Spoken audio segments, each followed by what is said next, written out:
This is the outside of the Elddis Aspire 265. As I move along, I will firstly come to the fresh tank water fill point. As you can see, the cap can be locked. Just push in and twist to remove, and then pop your hose pipe in to fill up the fresh water tank. Directly beneath it is the fresh water tank drain point. So it's just a matter of just twisting it round like so to drain the tank down.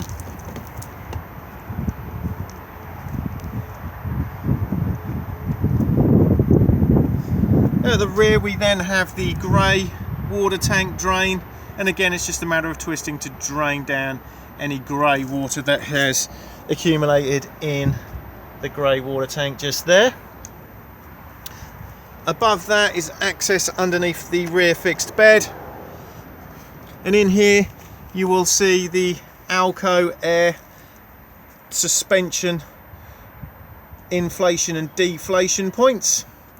So at the rear there are Alco air top-up bags which look like this. So these can be inflated and deflated depending on load and comfort. Anywhere in the green is acceptable. If you're going to use a compressor, do be careful because they do not require a great deal of air, so you do run the risk of splitting them if they're overinflated. They're standard valves, exactly the same as what you find on the wheels of the motorhome as well, so they can be inflated with either a hand pump, foot pump or compressor.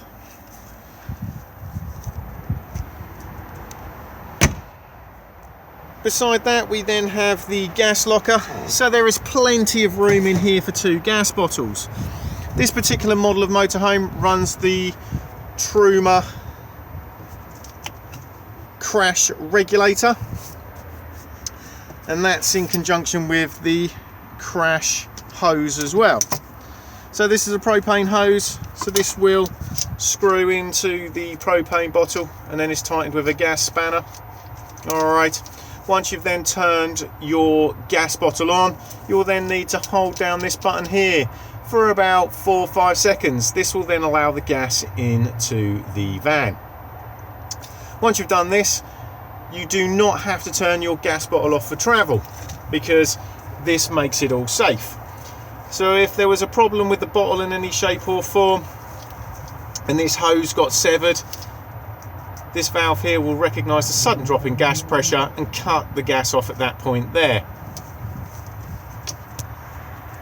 And if there's a problem anywhere else in the van, the regulator will recognise the sudden drop in gas pressure and this little button here will pop out and cut the gas off. These can also sometimes be triggered if you go over a bump very violently. So if you're not getting any gas in the van, just hold this button in to reset it, as it shows on the sticker just here.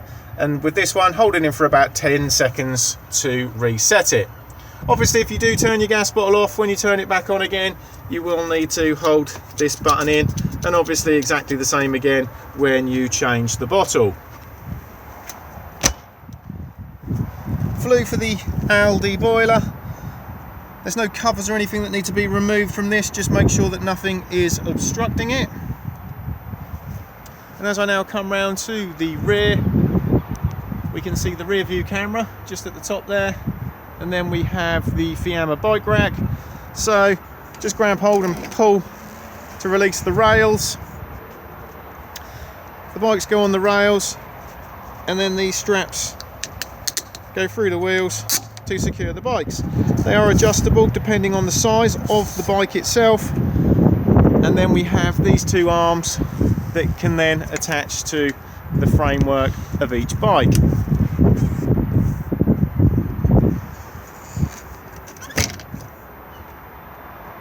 As I now come round to the other side,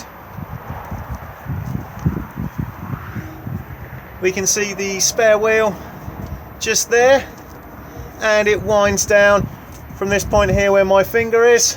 So in the jack and wheel brace kit there's a bar that locates in this hole, and then you attach the brace to it to wind it down. Both the fresh and waste tanks are fitted with tank heaters, hence these little wires just here, and these are turned on and off on the switch that just sits just here.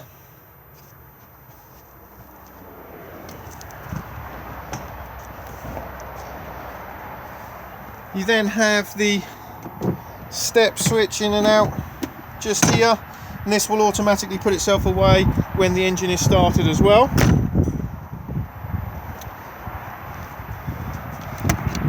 The Dometic cassette is just located here. To remove the cassette, just lift up on the lever and then just pull towards you. Before use, remove the cap and add your toilet chemical with a small amount of water, and this is also where it empties from. Just remember that when you are emptying it, to also hold this button down just here to release the vacuum inside. It's also advisable to keep this seal lubricated. Thetford do their own seal lubricant. I believe Dometic probably do one as well. I think theirs is a bit more like a Vaseline type stuff, but any silicone or Vaseline type stuff that isn't petroleum based is absolutely fine. To gain access inside the cassette, just move this and then you can then open to give it a good clean. All of these particular cassettes are on wheels with an extendable handle.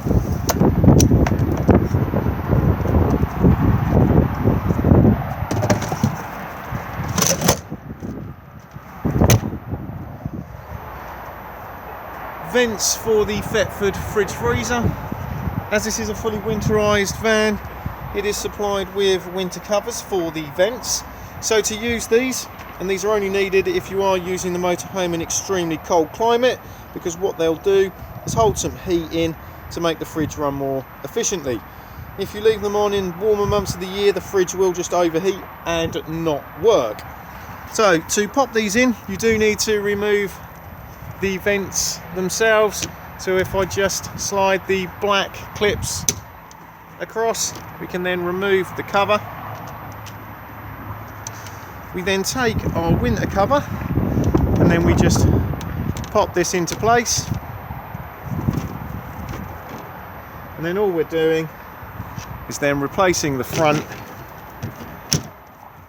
and then clipping back across again, and then we do exactly the same again on the top vent.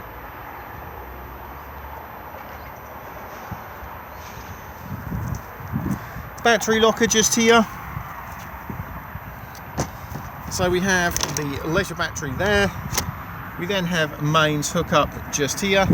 Also in here we have a main socket, a 12-volt socket, and both TV and satellite points as well.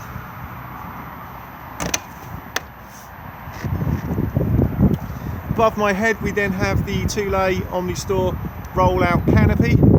To roll this out, take the canopy winding handle and just insert it into this point here, and then begin to wind the canopy out. As you can now see, I've wound the canopy out a short distance. I prefer to do this and then drop the legs to give the canopy itself some support and not put too much stress on the motorhome itself. So to drop the legs, they are sprung loaded, so just push in and then the leg will drop. Basically get the leg at the height that you require, and then come to this grey lever here and just snap it up to lock the leg into place. If I now do the same again with the other leg,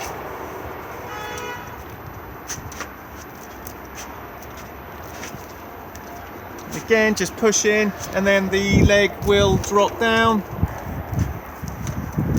Again just drop the leg and get it at the height you require, and again snap the grey lever up.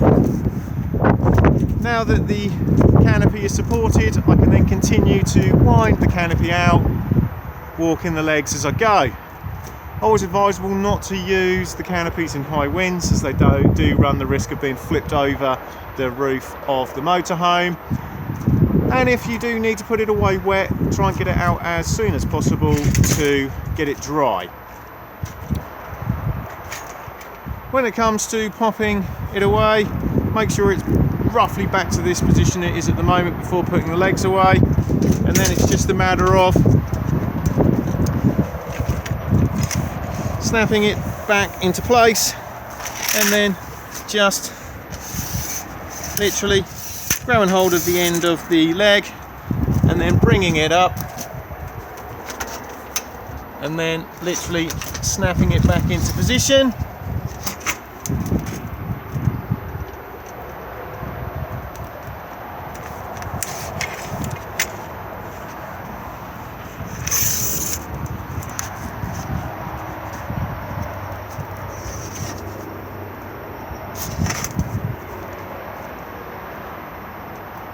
And then continuing to wind it back in. You will find from time to time that the canopy winding handle itself gets stuck, so it's just a matter of pushing it in, twisting it round, and then it will release itself. Diesel fill just here, and the cap unlocks on the ignition key. Tyre pressures on the door pillar.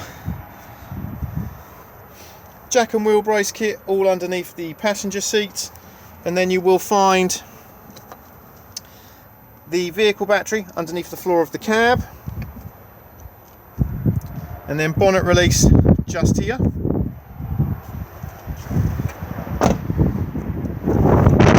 motorhome is alarmed, and it arms and disarms on the main fob itself. So if I now press the lock button, you'll see that you get literally one flash of the indicators and one chirp indicating that the vehicle is locked and the alarm is armed. If I now press the unlock button, you get two flashes and two chirps indicating that it's unlocked and disarmed. What you can also do is put the motorhome in what is known as pet friendly mode, so the alarm is armed on the outside but disarmed on the inside. All you need to do is just press the button twice on the lock, and you get a high-pitched chirp indicating that it has been put into pet friendly mode. If I now leave a door slightly on ajar and I now try to lock and arm it, you'll get a series of cheeps indicating something is wrong. This will be either the driver or passenger doors not being shut properly, the habitation door not being shut properly as well, or the bonnet not being fully down.